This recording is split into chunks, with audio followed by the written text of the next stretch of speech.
ಯೋಗ ಮಾಡಿದ್ರೆ ಎಕ್ಸಸೈಸ್ ಮಾಡಿದ್ರೆ normal delivery ಆಗುತ್ತೆ. ನಾವೇನು ಫಿಸಿಕಲ್ ಮೂವ್ಮೆಂಟ್ನ ಮಾಡಿಲ್ಲ ಅಂತಂದರೆ, ಫಿಸಿಕಲ್ ಎಕ್ಸಸೈಸಸ್ನ ಮಾಡಿಲ್ಲ ಅಂತಂದರೆ ನಮಗೆ ಸಿ ಸೆಕ್ಷನ್ನೇ ಆಗುತ್ತೆ ಅಂತ ತುಂಬ ಮಿತ್ನ ನಂಬಿರ್ತಾರೆ ಸಾಕಷ್ಟು ಅಮ್ಮಂದಿರು.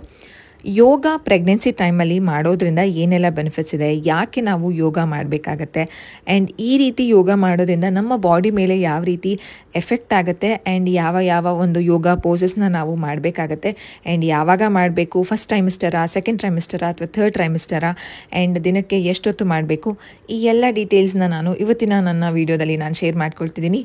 ನಾನು ಯಾವ ಯೋಗ ಪೋಸಸ್ನ ಮಾಡ್ತಾ ಇದ್ದೀನಿ, ಆ್ಯಂಡ್ ಯಾವಾಗ ನಾನು ಶುರು ಮಾಡಿದ್ದು, ಆ್ಯಂಡ್ ನನಗೆ ಯಾವ ರೀತಿ ಬೆನಿಫಿಟ್ಸ್ ಆಗಿದೆ, ಈ ಯೋಗ ಪೋಸಸ್ ಏನೇನಕ್ಕೆಲ್ಲ ಸಪೋರ್ಟ್ ಮಾಡುತ್ತೆ, ಲೇಬರ್ ಇರಬಹುದು ಅಥವಾ ಪೋಸ್ಟ್ ಪಾರ್ಟಮ್ ಇರಬಹುದು, ಅಥವಾ ಈಗ ಪ್ರೆಗ್ನೆನ್ಸಿ ಟೈಮಲ್ಲಿ ನಮ್ಮ ಹೆಲ್ತ್, ನಮ್ಮ ಪೋಸ್ಚರ್, ಅದಕ್ಕೆಲ್ಲನೂ ಯಾವ ರೀತಿ ಹೆಲ್ಪ್ ಆಗತ್ತೆ ಅನ್ನುವಂಥ ಕಂಪ್ಲೀಟ್ ಡೀಟೇಲ್ ಇನ್ಫಾರ್ಮೇಷನ್ ನಾನು ಇವತ್ತು ನಿಮಗೆ ಕೊಡ್ತೀನಿ. Hello everyone, welcome back to my YouTube channel ನಮ್ಮ ಮಕ್ಕಳಿಗಾಗಿ ಬೈ ವೀನಾ ಕೃಷ್ಣ. ನೀವು ಫಸ್ಟ್ ಟೈಮ್ ನನ್ನ ವೀಡಿಯೋಸ್ನ ನೋಡ್ತಿದ್ದೀರಾ ಅಂತಂದರೆ ಚಾನಲ್ಗೆ ಸಬ್ಸ್ಕ್ರೈಬ್ ಮಾಡ್ಕೊಳ್ಳಿ ಆ್ಯಂಡ್ ಬೆಲ್ ಐಕನ್ನ ಕ್ಲಿಕ್ ಮಾಡೋದನ್ನು ಮರಿಬೇಡಿ. ಎವ್ರಿ ಟೈಮ್ ನ್ಯೂ ವೀಡಿಯೋಸ್ ನಿಮಗೆ ನೋಟಿಫಿಕೇಷನ್ ಸಿಗುತ್ತೆ. ನನ್ನ ಚಾನೆಲ್ ನಿಮಗೆ ಹೊಸದಾಗಿದ್ದರೆ, ನಾನು Veena Krishna, early childhood specialist, therapist and counsellor. ಈ ಚಾನಲಲ್ಲಿ ನಿಮಗೆ ಅಮ್ಮಂದಿರ related, pregnancy related and postpartum and also ಮಕ್ಕಳ ಬಗ್ಗೆ, ಅವರ ಡೆವಲಪ್ಮೆಂಟಲ್ ಮೈಲ್ಸ್ಟೋನ್ ಇರ್ಬೋದು, ಅಥವಾ ಯಾವ ರೀತಿ ಮಕ್ಕಳ ಜೊತೆ ನಾವು ಟೈಮ್ನ ಸ್ಪೆಂಡ್ ಮಾಡಬೇಕು, ಆ್ಯಂಡ್ ಈ ಒಂದು ಅರ್ಲಿ ಇಯರ್ಸ್ ಯಾಕೆ importance, and baby food recipes, ಇನ್ನೂ ಸಾಕಷ್ಟು ಮಾಹಿತಿ ಮಕ್ಕಳಿಗಾಗಿ. ಅದಕ್ಕೋಸ್ಕರನೇ ನನ್ನ ಚಾನಲ್ ನೇಮ್ ನಮ್ಮ ಮಕ್ಕಳಿಗಾಗಿ ಬೈ ವೀನಾ ಕೃಷ್ಣ ಅಂತ ಇದೆ. ಸೊ ಸಬ್ಸ್ಕ್ರೈಬ್ ಮಾಡ್ಕೊಂಡಿಲ್ಲ ಅಂತಂದರೆ ಪ್ಲೀಸ್ ಸಬ್ಸ್ಕ್ರೈಬ್ ಮಾಡ್ಕೊಳ್ಳಿ. ಆ್ಯಂಡ್ ನಿಮಗೆ ನಿಮ್ಮ ಅನಿಸಿಕೆ, ನಿಮ್ಮ ಅಭಿಪ್ರಾಯನ ನೀವು ಆರಾಮಾಗಿ ಮನಸ್ಸು ಬಿಚ್ಚಿ ಕಾಮೆಂಟ್ ಸೆಕ್ಷನಲ್ಲಿ ತಿಳಿಸ್ಬೋದು. ಸೊ ಬನ್ನಿ ಶುರು ಮಾಡೋಣ ಇವತ್ತಿನ ಒಂದು ಯೋಗ ರಿಲೇಟೆಡ್ ವಿಡಿಯೋನ. ಮೊದಲಿಗೆ ನಾನು ಈಗ 33 ವೀಕ್ಸ್ ನನಗೆ ಈಗ ನಡೀತಿರೋದು. ನಾನು ಇದನ್ನು ಶುರು ಮಾಡಿದ್ದು ಅಂತಂದರೆ, ಈ ಯೋಗನ ನಾನು ಶುರು ಮಾಡಿರೋದು ನನ್ನ ಥರ್ಡ್ ಟ್ರೈಮಿಸ್ಟರ್ ಶುರು ಆದಾಗಿಂದ. ಮುಂಚೆ ಸಿಂಪಲ್ ಎಕ್ಸಸೈಸಸ್ನ ಮಾಡ್ಕೊಂಡು ಬರ್ತಿದ್ದೆ. ಈಗ ನಾನೇನೇನು ಫಸ್ಟ್ ಟ್ರೈಮಿಸ್ಟರಲ್ಲಿ, ಸೆಕೆಂಡ್ ಟ್ರೈಮಿಸ್ಟರಲ್ಲಿ ಮಾಡ್ತಿದ್ದೆ ಅನ್ನೋದನ್ನು ಥರ್ಡ್ ಟ್ರೈಮಿಸ್ಟರಲ್ಲಿ ನಾನು ಸ್ವಲ್ಪ ತೋರ್ಸೋಕ್ಕಾಗದಿರೋದ್ರಿಂದ, ಈಗ ಪ್ರೆಸೆಂಟ್ಲಿ ಥರ್ಡ್ ಟ್ರೈಮಿಸ್ಟರಲ್ಲಿ ನಾನು ಏನೇನು ಮಾಡ್ತಿದ್ದೀನಿ ಅನ್ನೋದನ್ನು ನಾನು ನಿಮ್ಮ ಜೊತೆ ಶೇರ್ ಮಾಡ್ಕೊಳ್ತಿದ್ದೀನಿ. ಮೊದಲಿಗೆ ನೀವು ಯೋಗ ಮಾಡೋದಕ್ಕಿಂತ ಮುಂಚೆ ಒಂದು 5 ರಿಂದ 10 ನಿಮಿಷ ಮೆಡಿಟೇಷನ್ ಮಾಡಬೇಕು. ನಿಮ್ಮ ಬಾಡಿ, ನೀವೇನೋ ಒಂದು ಕೆಲಸ ಮಾಡಿಕೊಂಡು ಬಂದಿರ್ತೀರಾ ಯೋಗ ಮಾಡೋದಕ್ಕೆ, ಆಲ್ ಆಫ್ ಎ ಸಡನ್ ನೀವು ಯೋಗ ಸ್ಟಾರ್ಟ್ ಮಾಡಿದ್ರೆ ನಿಮಗೆ ತುಂಬ ಸ್ಟ್ರೆಸ್ ಆಗುತ್ತೆ. ಸ್ವಲ್ಪ ವಾರ್ಮ್ ಅಪ್ ಸೆಷನ್ನ ಮಾಡ್ಕೊಳ್ಳಿ. ಒಂದು ಮ್ಯಾಟ್ನ ಹಾಸ್ಕೊಂಡು ನೀವು ಆರಾಮಾಗಿ ಒಂದು 5 ರಿಂದ 10 ನಿಮಿಷ ಏನು ಯೋಚನೆ ಮಾಡ್ದೇನೆ ನಿಮ್ಮ ಒಂದು ಕಾನ್ಸಂಟ್ರೇಷನ್ನ ಒಂದು ಕಡೆ ಇಟ್ಟು ಜಸ್ಟು ಹ್ಯಾಂಡ್ ಎಕ್ಸಸೈಸಸ್ಸು, ನೆಕ್ ಎಕ್ಸಸೈಸಸ್ನ ಶುರು ಮಾಡ್ಕೊಳ್ಳಿ. ತುಂಬ ಮಿತ್ಸ್ ಇದೆ, ಯೋಗ ಮಾಡಿದ್ರೆ ಮಾತ್ರ, ಎಕ್ಸಸೈಸ್ ಮಾಡಿದ್ರೆ ಮಾತ್ರ ಇದು ನಾರ್ಮಲ್ ಡೆಲಿವರಿ ಆಗುತ್ತೆ ಅಂತ. ಆ ರೀತಿಯೆಲ್ಲ ಏನೂ ಇಲ್ಲ. ನಾರ್ಮಲ್ ಡೆಲಿವರಿ ಅಥವಾ ಸಿ ಸೆಕ್ಷನ್ ಡೆಲಿವರಿ ನಮ್ಮ ಒಂದು ಪ್ಲಾಸೆಂಟಾ ಮೇಲೆ ಡಿಪೆಂಡ್ ಆಗಿರುತ್ತೆ. ನಮಗೆ ಯಾವುದು ಪ್ಲಾಸೆಂಟಾ ಇರುತ್ತೆ, ಮಗುವಿನ ಪೊಸಿಷನ್ ಇರ್ಬೋದು, ಆ್ಯಂಡ್ ಸಾಕಷ್ಟು ಬೇರೆ ಕಾರಣಗಳಿರುತ್ತೆ ನಾರ್ಮಲ್ ಅಥವಾ ಸಿ ಸೆಕ್ಷನ್ ಆಗೋದಕ್ಕೆ. ತುಂಬ ಜನ ಏನು ಹೇಳ್ತಾರೆ ಅಂತಂದರೆ, ನೀನು ಯಾವುದೇ ರೀತಿ ಕೆಲಸ ಮಾಡಿಲ್ಲ ಅನಿಸುತ್ತೆ, ಅದಕ್ಕೆ ನಿಮಗೆ ನಾರ್ಮಲ್ ಆಗಿಲ್ಲ, ಸಿ ಸೆಕ್ಷನ್ ಆಗಿದೆ, ಈ ರೀತಿ ಬ್ಲೇಮ್ ಮಾಡ್ತಾರೆ. ಆ ಬ್ಲೇಮಿಂಗ್ ಗೇಮ್ ಎಲ್ಲ ತುಂಬ ತಪ್ಪಾಗಿರುತ್ತೆ. 10 ರಿಂದ 15 ನಿಮಿಷದವರೆಗೂ ನೀವು ನಿಧಾನಕ್ಕೆ ನಿಮ್ಮ ಬಾಡಿನ ಸ್ಟ್ರೆಚ್ ಮಾಡ್ಕೊಳ್ಳಿ. ನೀವಿಲ್ಲಿ ನೋಡ್ಬೋದು, ನಾನು ಮಾಡ್ತಿರುವಂತಹ ಒಂದು ಹ್ಯಾಂಡ್ ಸ್ಟ್ರೆಚಿಂಗ್ ಏನಿದೆ ಕೂತ್ಕೊಂಡು, ಇದು ನಮಗೆ ಬೆನ್ನಿಗೆ ಅಂತಂದರೆ, ಈಗ ನಮ್ಮ ಒಂದು ಹೊಟ್ಟೆ ಮುಂದೆ ಬಂದಿರೋದ್ರಿಂದ ನಮ್ಮ ಬೆನ್ನಿಗೆ, ಸ್ಪೈನಲ್ ಕಾರ್ಡ್ಗೆ ತುಂಬ ಪೆಟ್ಟು ಬಿದ್ದಿರುತ್ತೆ, ಅಂತಂದರೆ ಸ್ವಲ್ಪ ಬೆಂಡ್ ಆದಂಗೆ ಆಗ್ತಿರುತ್ತೆ.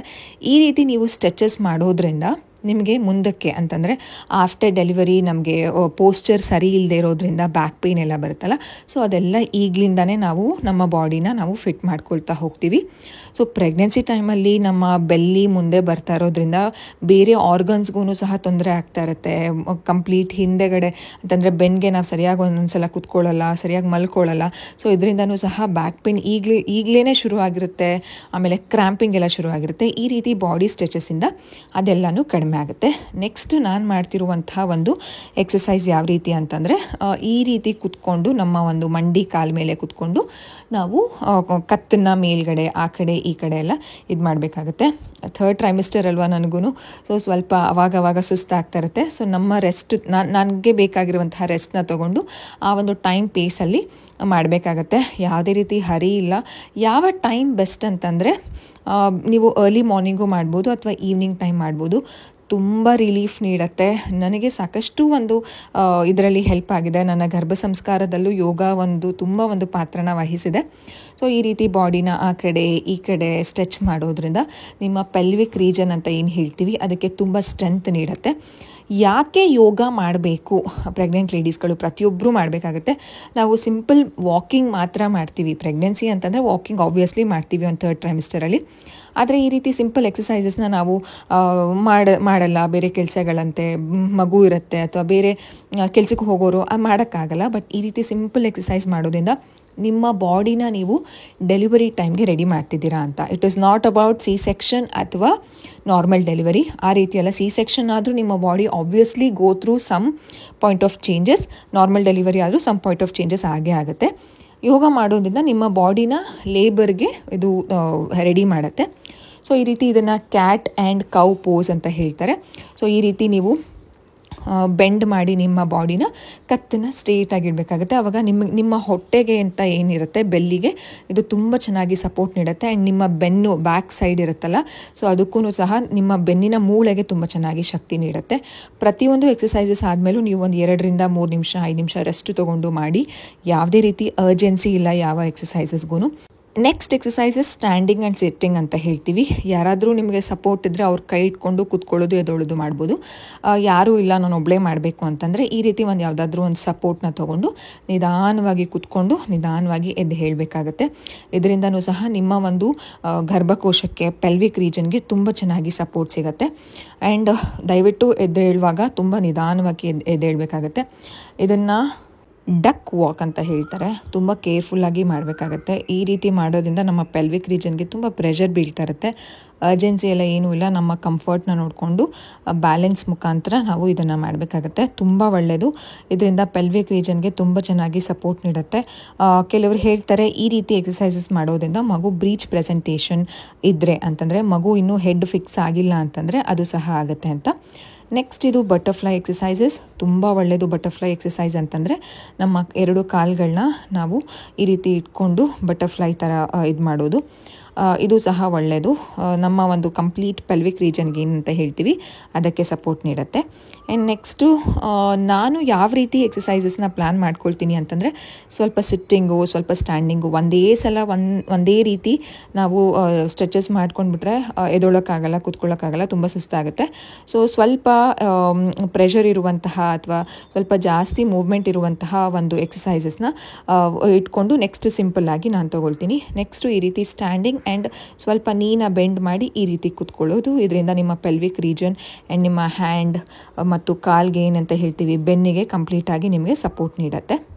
ಅದಿತಿನೂ ನನ್ನ ಜೊತೆ ದಿನಾಗಲೂ ನಾನು ಎಕ್ಸಸೈಸ್ ಮಾಡುವಾಗ ಅವರು ಎಕ್ಸಸೈಸಸ್ನ ಮಾಡ್ತಿರ್ತಾರೆ, ಕಾಪಿ ಮಾಡ್ತಿರ್ತಾರೆ. ಮಕ್ಕಳು ಎಷ್ಟು ಚೆನ್ನಾಗಿ ನಮ್ಮನ್ನ ನೋಡಿ ಕಲಿತಾರಲ್ಲ. ಸೊ ನಮ್ಮ ಲೈಫ್ ಸ್ಟೈಲ್ ಅದ್ರ ಮೇಲೂ ಡಿಪೆಂಡ್ ಆಗಿರುತ್ತೆ ಮಕ್ಕಳು ಏನು ಕಲಿತಾರೆ ಅಂತ. ಆ್ಯಂಡ್ ನೀವು ನೋಡಿದ್ರಿ ಫಸ್ಟು ಸ್ಟ್ಯಾಂಡಿಂಗ್ ಮಾಡಿದೆ, ಸಿಟ್ಟಿಂಗ್ ಮಾಡಿದೆ, ತಿರ್ಗಾ ಸ್ಟ್ಯಾಂಡಿಂಗು, ತಿರ್ಗಾ ಸಿಟ್ಟಿಂಗು. ಈ ಒಂದು ಎಕ್ಸಸೈಸಸಲ್ಲಿ ನಮ್ಮ ಬೆನ್ನು ಕಂಪ್ಲೀಟಾಗಿ ಸ್ಟ್ರೇಟ್ ಇರಬೇಕಾಗತ್ತೆ. ಎಕ್ಸಸೈಸ್ ಮಾಡೋದು ಇಂಪಾರ್ಟೆಂಟ್ ಅಲ್ಲ, ನಮ್ಮ ಪೋಸ್ಚರ್ ಇಸ್ ವೆರಿ ಇಂಪಾರ್ಟೆಂಟ್. ಯಾಕಂತಂದರೆ ಪೋಸ್ಚರ್ ಸರಿ ಇಲ್ಲ ಅಂತಂದರೆ ಅದರಿಂದನೂ ಸಹ ಬೆನ್ನು ನೋವು, ಸೊಂಟ ನೋವು ಬರುವಂತಹ ಚಾನ್ಸಸ್ ಜಾಸ್ತಿ ಇರುತ್ತೆ. ಸೊ ಬಟರ್ಫ್ಲೈ ಎಕ್ಸಸೈಸಸ್ ಮಾಡ್ತೀವಲ್ಲ, ಸೊ ಅದೇ ರೀತಿ ಇದು ಕತ್ತಿಗೆ ಒಂದು ಸ್ಟ್ರೆಂತ್ ನೀಡುತ್ತೆ. ಆ್ಯಂಡ್ ಬ್ಯಾಕ್ ಫುಲ್ಲು ಸ್ಟ್ರೇಟ್ ಆಗುತ್ತೆ. ಇದರಿಂದನೂ ಸಹ ತುಂಬ ಚೆನ್ನಾಗಿ ನಮಗೆ ರಿಲೀಫ್ ಆಗುತ್ತೆ. ಅಕಸ್ಮಾತ್ ಏನಾದರೂ ಪ್ರೆಗ್ನೆನ್ಸಿ ಟೈಮಲ್ಲಿ ಕ್ರ್ಯಾಂಪಿಂಗ್ ಇದ್ದರೆ ಇದು ಸಹ ರಿಲೀಫ್ ಆಗುತ್ತೆ. ನಾನು ಈ ವಿಡಿಯೋದಲ್ಲಿ ಶೇರ್ ಮಾಡ್ತಿರೋದು ಕಂಪ್ಲೀಟ್ 3rd ಟ್ರೈಮಿಸ್ಟರ್ ಒಂದು ಯೋಗ ಎಕ್ಸಸೈಸಸ್ ಆ್ಯಂಡ್ ಪೋಸಸ್. ಇದನ್ನು ನಾನು 3rd ಟ್ರೈಮಿಸ್ಟರಿಂದ ಶುರು ಮಾಡಿದ್ದು. ಫಸ್ಟ್ ಟ್ರೈಮಿಸ್ಟರಲ್ಲಿ ವೆರಿ ಬೇಸಿಕ್ ಎಕ್ಸಸೈಸಸ್ನ ಮಾಡ್ತಿದ್ದೆ ಆ್ಯಂಡ್ ಸೆಕೆಂಡ್ ಟ್ರೈಮಿಸ್ಟರಲ್ಲಿ ಬೇರೆ ಮಾಡ್ತಿದ್ದೆ. ಬಟ್ ನಾಟ್ ಇಷ್ಟು ಒಂದು ಲಾಂಗ್ ಡ್ಯೂರೇಷನ್ ನಾನು ಮಾಡ್ತಿರ್ಲಿಲ್ಲ. ಬಟ್ ಈಗ ಲಾಂಗ್ ಡ್ಯೂರೇಷನ್ ಇದೆ. ಯಾಕಂತಂದರೆ ಈಗ ನಮ್ಮ ಬಾಡಿ ಎಷ್ಟು ಸ್ಟಿಫ್ ಆಗಿರುತ್ತೆ, ಎಷ್ಟು ಫ್ಲೆಕ್ಸಿಬಲ್ ಆಗಿರುತ್ತೆ, ಅದ್ರ ಮೇಲೆ ನಮ್ಮ ಒಂದು ಲೇಬರ್ ಟೈಮಲ್ಲಿ ಸಾಕಷ್ಟು ಹೆಲ್ಪ್ ಆಗುತ್ತೆ. ಸೊ ಅದಕ್ಕೋಸ್ಕರ ಎಲ್ಲ ರೀತಿಯಾದ ಎಕ್ಸಸೈಸಸ್ ನನಗೆ ತುಂಬ ಹೆಲ್ಪ್ ಆಗಿದೆ. ಯಾವ ರೀತಿ ಹೆಲ್ಪ್ ಆಗಿದೆ ಅಂತ ಹೇಳೋದಾದರೆ, ನಾನು ಗರ್ಭ ಸಂಸ್ಕಾರ ಒಂದು ಪ್ರಾಸೆಸ್ನ ನಾನು ಶುರು ಮಾಡ್ಕೊಂಡಿದ್ದೀನಿ. ನಾನು ಆಲ್ರೆಡಿ ವಿಡಿಯೋದಲ್ಲೆಲ್ಲ ನಿಮ್ಮ ಜೊತೆ ಶೇರ್ ಮಾಡ್ಕೊಂಡಿದ್ದೀನಿ. From the day 1 of my pregnancy ನಾನು ಗರ್ಭ ಸಂಸ್ಕಾರನ ಶುರು ಮಾಡ್ಕೊಂಡಿದ್ದೀನಿ. ಸೊ ಆ ಗರ್ಭ ಸಂಸ್ಕಾರದಲ್ಲಿ ನನಗೆ ಯೋಗ ತುಂಬ ಚೆನ್ನಾಗಿ ಸಪೋರ್ಟ್ ಮಾಡಿದೆ. ಸ್ಟ್ರೆಸ್ ಸಹ ರಿಲೀಫ್ ಆಗೋದಕ್ಕೆ ಯೋಗ ತುಂಬ ಹೆಲ್ಪ್ ಮಾಡುತ್ತೆ. ಈ ಟೈಮಲ್ಲಿ ಸ್ಟ್ರೆಸ್ ಇರುತ್ತೆ, ಫ್ಯಾಮಿಲಿ ಸ್ಟ್ರೆಸ್ ಇರ್ಬೋದು. ಈಗ ಮನೆಯಲ್ಲಿ ಮಗು ಇದೆ, 2 ವರ್ಷದ ಮಗು ಇದೆ ಅಂತಂದರೆ ಆಬ್ವಿಯಸ್ಲಿ ಮಗುನ ನೋಡ್ಕೊಳ್ಬೇಕು. ಅವರ ಒಂದು ಈಗ 2 ವರ್ಷ ಅಂತಂದರೆ ಮಕ್ಕಳಿಗೆ ತುಂಬ ಹಠ ಇರುತ್ತೆ, ಬೇರೆ ರೀತಿಯಾದ ಬೆಳವಣಿಗೆಯಲ್ಲಿ ಅವರು ಇರ್ತಾರೆ. ಸೊ ಮಗುನ ನೋಡಿಕೊಂಡು, ನನ್ನ ಕೆಲಸನ ಮಾಡಿಕೊಂಡು, ಮನೇನ ಮೇಂಟೈನ್ ಮಾಡಿಕೊಂಡು, ನನ್ನ ಹೆಲ್ತ್, ಪ್ರೆಗ್ನೆನ್ಸಿ ಡೆಫಿನೆಟ್ಲಿ ಸ್ಟ್ರೆಸ್ ಅನ್ನೋದು ಆಗೇ ಆಗುತ್ತೆ. ಹಾರ್ಮೋನಲ್ ಚೇಂಜಸ್ಸು, ಮೂಡ್ ಸ್ವಿಂಗ್ಸ್ ಇದರಿಂದ. ಸೊ ಈ ಟೈಮಲ್ಲಿ ಯಾವ ರೀತಿ ನಾನು ಯೋಗ ಮಾಡಿ ಸ್ಟ್ರೆಸ್ನ ರಿಲೀಫ್ ಮಾಡ್ಕೊಂಡಿದ್ದೀನಿ ಅಂತಂದರೆ ಇಟ್ಸ್ ರಿಯಲಿ ನೈಸ್. ನನಗೆ ತುಂಬ ಬಾಡಿ ರಿಲೀಫ್ ಅನಿಸುತ್ತೆ. ಯೋಗ ಮಾಡಿಲ್ಲ ಒಂದಿನ ಯಾವತ್ತಾದರೂ ಎಲ್ಲರೂ ಹೊರಗಡೆ ಹೋಗಿದ್ದಾಗ ಮಿಸ್ ಆದರೆ ನನಗೆ ತುಂಬ ಒಂಥರ ಏನೋ ಒಂದು ಮಿಸ್ ಆಗ್ತಿದೆ ನನಗೆ ಅಂತ ಅನ್ನಿಸ್ತಾ ಇರುತ್ತೆ. ತುಂಬ ಚೆನ್ನಾಗಿ ನನಗೆ ಸ್ಟ್ರೆಸ್ ರಿಲೀಫ್ ಆಗಿದೆ. ದಯವಿಟ್ಟು ನೀವು ಸಿಂಪಲ್ ಯೋಗ ಎಕ್ಸಸೈಸಸ್ನ ಶುರು ಮಾಡ್ಕೊಳ್ಳಿ. ನೀವು ನೋಡ್ಬೋದು ಈ ಎಕ್ಸಸೈಸಸ್ನ ನಾನು ಜಸ್ಟ್ ಕೂತ್ಕೊಂಡು ಕಾಲನ್ನ ಮುಂದೆಗಡೆ ಲಾಂಜಸ್ ಅಂತ ಹೇಳ್ತೀವಿ ಇದನ್ನು. ಸೊ ಇದು ಮಾಡುವಾಗ ಸ್ವಲ್ಪ ಹುಷಾರಾಗಿ ನಿಮ್ಮ ಹೊಟ್ಟೆ ಇಟ್ಕೊಂಡು, ಯಾವುದೇ ಅರ್ಜೆನ್ಸಿ ಇಲ್ಲ, ಯಾವುದೇ ಪರ್ಫೆಕ್ಷನ್ ಏನು ಬೇಡ, ನಿಮಗೆ ಯಾವ ರೀತಿ ಕಂಫರ್ಟ್ ಆಗುತ್ತೋ ನೀವು ಆ ರೀತಿ ಮಾಡ್ಕೊಳ್ಳಿ. ಯಾಕಂತಂದರೆ ನಿಮ್ಮ comfort is very important than anything. ಅಯ್ಯೋ ನಾನು ಇದೇ ಮಾಡಬೇಕಾ ಅದೇ ಮಾಡಬೇಕಾ ಏನೂ ಇಲ್ಲ, ನನಗೆ ಯಾವ್ದು ಬೆನಿಫಿಟ್ ಆಗಿದೆ ಅನ್ನೋದನ್ನು ನಿಮಗೆ ತೋರಿಸ್ತಿದ್ದೀನಿ. ಸಾಕಷ್ಟು ಬೇರೆ ಪೋಸಸ್ಗಳು ಇದೆ. So I think after delivery ನಿಮಗೆ ಕಂಪ್ಲೀಟ್ ಡೀಟೇಲ್ಸ್ ಆಗಿ ಕೆಲವರು ಹೇಳ್ತಾರೆ ಈ ಎಕ್ಸಸೈಸ್ ಮಾಡಿದ್ರೆ ನಾರ್ಮಲ್ ಡೆಲಿವರಿನೇ ಆಗುತ್ತೆ ಅಂತ. ಆ ಎಕ್ಸಸೈಸಸ್ಸು ಇದೆ, ಬಟ್ ಮೋರ್ ಇಂಪಾರ್ಟೆಂಟ್ಲಿ ಯೋಗದಿಂದ ನಾರ್ಮಲ್ ಡೆಲಿವರಿ ಅಥವಾ ಯೋಗ ಮಾಡಿಲ್ಲ ಅಂತಂದರೆ ಸಿ ಸೆಕ್ಷನ್ ಆಗುತ್ತೆ ಅಂತ ಏನೂ ಇಲ್ಲ. It all depends on your ಒಂದು ಬೇಬಿ ಆ್ಯಂಡ್ ನಿಮ್ಮ ಒಂದು ಪ್ಲಾಸೆಂಟಾ ಪೊಸಿಷನ್ ಮೇಲೆ ನಾರ್ಮಲ್ ಡೆಲಿವರಿ ಅಥವಾ ಸಿ ಸೆಕ್ಷನ್ ಡೆಲಿವರಿ ಆಗೋದು. ಸೊ ಇಷ್ಟೆಲ್ಲ ಒಂದು ಪೋಸಸ್ನ ನಾನು ದಿನಾಗಲೂ ಮಾಡ್ತಾಯಿದ್ದೀನಿ. ಇದನ್ನು ನಾನು ಶುರು ಮಾಡ್ಕೊಂಡಿದ್ದು 3rd ಟ್ರೈಮಿಸ್ಟರಲ್ಲಿ. ಸೊ ನಾನು ಒಂದೇ ಟಿಪ್ಸ್ ಹೇಳೋದು, ನಿಮ್ಮ ಕಂಫರ್ಟ್ಗೆ ಯಾವ್ದು ಈಸಿ ಆಗುತ್ತೋ ಅದನ್ನು ತೊಗೊಳ್ಳಿ. ಅಯ್ಯೋ ಅವರು ಅಂದರೆ ವೀಡಿಯೋದಲ್ಲಿ ತೋರಿಸ್ತಾರೆ ಅದನ್ನೇ ಮಾಡಬೇಕು ಅಂತ ಅನಿಸುತ್ತೆ, ಇದನ್ನು ಮಾಡಿದ್ರೆ ನಾರ್ಮಲ್ ಡೆಲಿವರಿ ಆಗುತ್ತೆ, ಇದನ್ನು ಮಾಡಿಲ್ಲ ಅಂತಂದರೆ ನಾರ್ಮಲ್ ಡೆಲಿವರಿ ಆಗಲ್ಲ ಅಂತ ಪ್ರೆಷರ್ ಅಂತೂ ದಯವಿಟ್ಟು ತೊಗೊಳಕ್ಕೆ ಹೋಗಬೇಡಿ. ನಿಮಗೆ ಈ ಟೈಮಲ್ಲಿ ಬೇಕಾಗಿರೋದು ಸ್ಟ್ರೆಸ್ ರಿಲೀಫ್. ನೀವು ಈ ಎಕ್ಸಸೈಸಸಲ್ಲಿ ನನ್ನ ಕಾಲು ಎಷ್ಟು ಸ್ಟ್ರೇಟ್ ಆಗ್ತಿದೆ ಅಂತ ನೋಡ್ಕೊಳ್ಳಿ. ನೀವು ಇದರಿಂದ ನಿಮಗೆ ಯಾವುದೇ ರೀತಿ ಒಂದು ಪೇಯ್ನ್ ಇರೋದಿಲ್ಲ. ಪ್ರೆಗ್ನೆನ್ಸಿ ಟೈಮಲ್ಲಿ ತುಂಬ ಬಾಡಿ ಫ್ರೀ ಅನಿಸುತ್ತೆ, ಫ್ಲೆಕ್ಸಿಬಲ್ ಅನಿಸುತ್ತೆ. Flexible and freeness is very important ಈ ಒಂದು ಪ್ರೆಗ್ನೆನ್ಸಿ ಟೈಮಲ್ಲಿ. ಇದರಿಂದ ನಿಮಗೆ ಒಂದು ಬಾಡಿ ಸುಸ್ತಾಗೋದು, ತುಂಬ ಆ್ಯಕ್ಟಿವ್ ಆಗಿರ್ತೀರ, ತುಂಬ ಎನರ್ಜೆಟಿಕ್ ಆಗಿರ್ತೀರ. ಆ ಎನರ್ಜಿ, ಆ ಒಂದು ಆ್ಯಕ್ಟಿವ್ನೆಸ್, ನೀವು ಈ ರೀತಿ ಎಕ್ಸಸೈಸಸ್ ಮಾಡಿದಾಗ ನಿಮ್ಮ ಬಾಡಿಲಿ ಒಂದು ಹಾರ್ಮೋನ್ ರಿಲೀಸ್ ಆಗುತ್ತೆ. ಆ ಹಾರ್ಮೋನ್ ಮಗುಗೆ ಒಂದು ಹ್ಯಾಪಿ ಹಾರ್ಮೋನ್ ರೀತಿ ಕನ್ವರ್ಟ್ ಆಗಿ ನಿಮ್ಮ ಮಗುಗೂ ಒಂದು ಒಳ್ಳೆ ರಿಲೀಫ್ ಸಿಗುತ್ತೆ. ಆ್ಯಂಡ್ ಮೋರ್ ಇಂಪಾರ್ಟೆಂಟ್ಲಿ ನಿಮಗೆ ನಿದ್ದೆ ಸಹ ತುಂಬ ಚೆನ್ನಾಗಿ ಬರುತ್ತೆ. ಪ್ರೆಗ್ನೆನ್ಸಿ ಟೈಮಲ್ಲಿ ನಮಗೆ ನಿದ್ದೆ ಬರೋದಿಲ್ಲ. ಸೊ ಅದು ಸಹ ಇದರಿಂದ ರಿಲೀಫ್ ಆಗುತ್ತೆ. ಈ ರೀತಿ ಮುಂದೆ ಬಗ್ಗೋದು, ಹಿಂದೆ ಎದೊಳೋದು, ಇದರಿಂದನೂ ಸಹ ನಮ್ಮ ಸೊಂಟಕ್ಕೆ ತುಂಬ ಚೆನ್ನಾಗಿ ಒಂದು ಸ್ಟ್ರೆಂತ್ ಸಹ ನೀಡುತ್ತೆ. ಈ ಎಲ್ಲ ಎಕ್ಸಸೈಸಸ್ಸಿಂದ ನನಗೆ ಜಸ್ಟು ನನ್ನ body flexibility and better sleep ಅಷ್ಟೇ ಅಲ್ಲದೆ ನನ್ನ ಮೆಂಟಲ್ ಹೆಲ್ತ್, ಸ್ಟ್ರೆಸ್ ಎಲ್ಲ ಕಡಿಮೆ ಆಗಿ ಮೆಂಟಲ್ ಹೆಲ್ತ್ಗೂ ಸಹ ಹೆಲ್ಪ್ ಆಗಿದೆ. And also bond with my baby. ನಾನು ಎಕ್ಸಸೈಸ್ ಮಾಡುವಾಗ ತುಂಬ ಚೆನ್ನಾಗಿ ಫೀಲ್ ಮಾಡ್ತೀನಿ. ಮಗು ಕಿಕ್ಕಿಂಗ್ಸ್ ಗೊತ್ತಾಗುತ್ತೆ, ಮಗು ಆ್ಯಕ್ಟಿವ್ ಆಗಿರೋದು ಗೊತ್ತಾಗುತ್ತೆ. ಇದರಿಂದ ಮಗು ಮತ್ತು ತಾಯಿಯ ಬಾಂಡಿಂಗ್ ಸಹ ತುಂಬ ಚೆನ್ನಾಗಿ ಬೆಳೆಯುತ್ತೆ. ಸೊ ಇದೆಲ್ಲನೂ ಎಕ್ಸಸೈಸಸ್ ನಾನು ಫಾಲೋ ಮಾಡ್ಕೊಂಬಂದಿರೋದು ಫ್ರಮ್ 3rd ಟ್ರೈಮಿಸ್ಟರ್. ನನಗೆ ತುಂಬ ಚೆನ್ನಾಗಿ ಸಪೋರ್ಟ್ ಮಾಡಿದೆ. ಯಾವುದನ್ನು ನಾನು ಅತಿ ಹೆಚ್ಚಾಗೂ ಮಾಡಲ್ಲ, ಅತಿ ಕಡಿಮೆ ಆಗು ಮಾಡೋದಿಲ್ಲ. ನನ್ನ ಬಾಡಿಗೆ ನನಗೆ ಎಷ್ಟು ಸಾಧ್ಯ, ನನ್ನ ಬಾಡಿಗೆ ಎಷ್ಟು ಆಗುತ್ತೆ ಅನ್ನೋದನ್ನು ಮಾತ್ರ ನಾನು ನೋಡಿಕೊಂಡು, ನನಗೆ ಫ್ಲೆಕ್ಸಿಬಿಲಿಟಿ ಇರಬೇಕು, ನನಗೆ ಅದು ಆರಾಮ್ ಅನ್ನಿಸ್ಬೇಕು, ಯಾವುದೇ ರೀತಿ ಸ್ಟ್ರೆಸ್ ಅಂತ ಅನಿಸ್ಬಾರ್ದು. ಇದು ಮಾಡಿದ ತಕ್ಷಣ ಅಯ್ಯೋ ಬಾಡಿ ಪೇನ್ ಆಗ್ತಿಲ್ಲಪ್ಪ, ನಾನು ರೆಸ್ಟ್ ಮಾಡಬೇಕು ಅನ್ನೋದು ನಾನು ಆ ರೀತಿ ಫೀಲ್ ಮಾಡ್ಕೊಳ್ಳೋದಿಲ್ಲ. ನನಗೆ ಎಷ್ಟು ಫ್ರೀಯಾಗಿ ಮಾಡ್ಕೊಳ್ಬೇಕು ಅಷ್ಟೇ ನಾನು ಮಾಡ್ಕೊಳ್ಳೋದು. ದಿಸ್ ಇಸ್ ವೆರಿ ಬೇಸಿಕ್ ನಾನು ಮಾಡ್ಕೊಳ್ಳೋದು ಎಕ್ಸಸೈಸಸ್. ಆ್ಯಂಡ್ ಇದನ್ನು ನಾವು ಸ್ಟೆಪ್ ವಾಕಿಂಗ್ ಅಂತ ಹೇಳ್ತೀವಿ. ಡೈರೆಕ್ಟಾಗಿ ನಾವು ಸ್ಟೆಪ್ ಹತ್ತೋದಕ್ಕಿಂತ ಈ ರೀತಿ ಅಡ್ಡವಾಗಿ ಹತ್ತೋದ್ರಿಂದ ತುಂಬ ಒಂದು ಚೆನ್ನಾಗಿ ನಮ್ಮ ಪೆಲ್ವಿಕ್ ರೀಜನ್ ಅಂತ ಏನು ಹೇಳ್ತೀವಿ, ಗರ್ಭಕೋಶಕ್ಕೆ ಇದು ಸಹಕಾರ ಮಾಡುತ್ತೆ. ಸೊ ಇದಾಗಿತ್ತು ಕಂಪ್ಲೀಟ್ ಡೀಟೇಲ್ಸ್ ಅಬೌಟ್ ನಾನು ಏನೇನನ್ನು ಯೋಗ ಫಾಲೋ ಮಾಡ್ತಾ ಇದ್ದೀನಿ ನನ್ನ ಒಂದು 3rd ಟ್ರೈಮಿಸ್ಟರಲ್ಲಿ ಅಂತ.